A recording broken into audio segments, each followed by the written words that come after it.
সেগুলো ধীরে ধীরে উপলব্ধি করতে যখন আমরা এই ক্লাসগুলো আস্তে আস্তে প্র্যাকটিস করতে থাকি, থিওরি প্র্যাকটিক্যাল, দেখবে যারা ফার্স্ট ইয়ার যারা এসেছিল ওই স্বাগতাদের সন্ধ্যা, তারা প্রথমে তোমরা প্রথমে যখন এসেছিলে আর এখন যখন এসেছো, মানে এই সময়কালে কতটা ডিফারেন্স নিশ্চয়ই তোমরা সেগুলো উপলব্ধি করতে পারছো এই ফিজিক্যাল এডুকেশন কারিকুলামের সঙ্গে থেকে।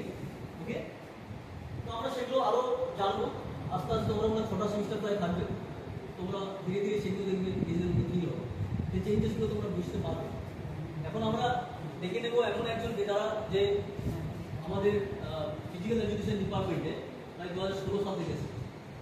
ওকে, শুধুমাত্র থিওরি বিষয় না, প্র্যাকটিক্যালও অনেক ডেভেলপমেন্ট। প্র্যাকটিক্যালে ক্রিকেট নিয়ে সবথেকে ভালো পারফরমেন্স আমাদের, এবং ইন্টারনাইজ করেছে, এবং ক্রিকেট ছাড়াও খোখো খেলেছে, এবং আরও অনেক গেম যখন রিসার্চ করা আছে দেখবে স্পেশালিটি অনেক গেমেই থাকে, তার মধ্যে থেকে উত্তম অন্যতম। করবো কি করবো, স্কুলে একটা অন্যরকম জীবন ছিল, কলকাতা যাদবপুরের বুকে একটা অন্যরকম জীবন। তোমরা এখনো কিছু দেখতে পাওনি, শুরু হয়নি, ক্লাস হয়তো কিছুদিন হয়নি।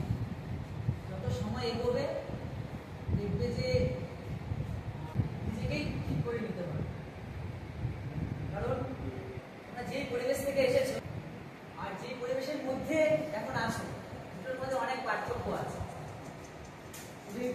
শুধুমাত্র এই যে প্রিমিসেস তোমরা আছো, এটা টোটালি ডিফারেন্ট। সেই পরিবেশটাকে নিজেকে বুঝতে হবে যে আমি আদৌ সেই জিনিসটির উপযুক্ত কিনা, আর সেটা পড়বে না দেখবে তার সাথে সাথে অন্যান্য যেই সাবজেক্ট আছে তোমার মেইন সাবজেক্ট, সেইগুলো দেখবে অনেক ইজি হয়ে যাচ্ছে, রিলেট করতে পারবে খুব ভালো। আর বেশি কিছু বলবো না, সবাই ভালো থাকো, সুস্থ থাকো, আর নিজের শরীরের দিকে ধ্যান, শরীরচর্চা করো, ঠিক আছে?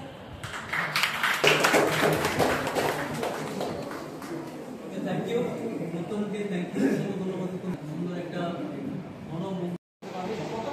কি রকম ভাবে আমাদের র্যাপিডলি ডেভেলপমেন্টটা হচ্ছে, যারা নিয়েছে তাদের দিকে শুনবে। সো অল দ্য বেস্ট, প্রত্যেকে ভালো করে ক্লাস করো, ভালো কিছু শিখে।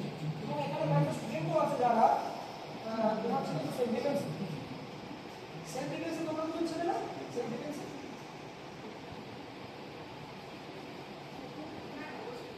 তুমি ছিল সেলফ ডিফেন্সে আর নিজেরা রেগুলারিটি মেনটেন করবে, বাস আর কিছু না। বাকি যেটা দেওয়ার আমরা দেবো, আমাদের মধ্যে যত নলেজ আছে আমরা শেয়ার করবো, তোমরা শুধু রেগুলারিটি মেনটেন করো, দেখো বাকি তোমরা ডেভেলপমেন্টটা বুঝে যাবে তোমাদের কতটা কি হচ্ছে, স্ট্যাটাস চেঞ্জ হচ্ছে। ওকে, থ্যাংক ইউ। এবং সৌরভকে আমি কিছু বলার জন্য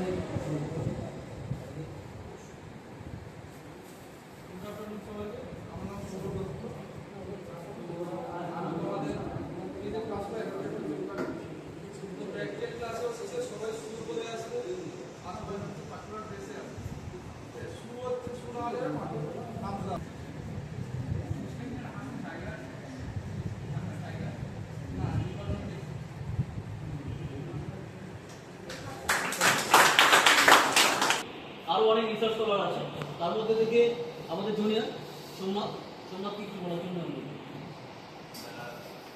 বিশেষ কিছু বলার নেই। আগে দাদা ছিল তারা বলে দিয়েছে, নতুন করে যেটা বলবো অ্যাটেন্ডেন্সটা একটু মাথায় নেবো, ক্লাসে আসার চেষ্টা করো, কারণ অ্যাটেন্ডেন্স যদি না থাকে কিন্তু কিছু শিখতে পারবে না, পরীক্ষার সময় সেরকম অ্যাটেন্ডেন্স না থাকলে কিন্তু আমি বলছি এবার কিন্তু প্রত্যেকেই ট্রাভেলে বলবে, আমি কিন্তু বলে দিচ্ছি একদম স্ট্রিক্ট থাকে। মানে এত যে যাই হোক একরকম গেছে, এখন যেহেতু তোমাদেরও সাবজেক্টের গুরুত্ব বেড়েছে মাইনরের, সেক্ষেত্রে অ্যাটেন্ডেন্সটা ম্যান্ডেটরি।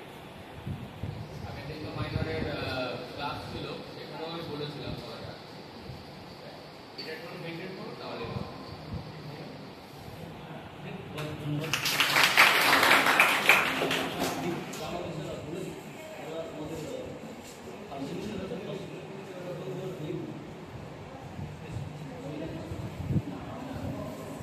সবাইকে ইউনিভার্সিটির তরফ থেকে স্বাগত। আর প্র্যাকটিক্যাল ক্লাসগুলো ঠিকঠাক করে করবে, আর ইউনিফর্মটার দিকে সবসময় নজর দেবে, কারণ ইউনিফর্মটা না ইউজ করে তুমি প্রত্যেকটা ক্লাসে যে মুভমেন্টটা যেতে হবে সেই জায়গাটা বোঝাতে পারবে, বুঝলাম? থেকে ওনাদের আর ঠিকঠাক ক্লাস করবে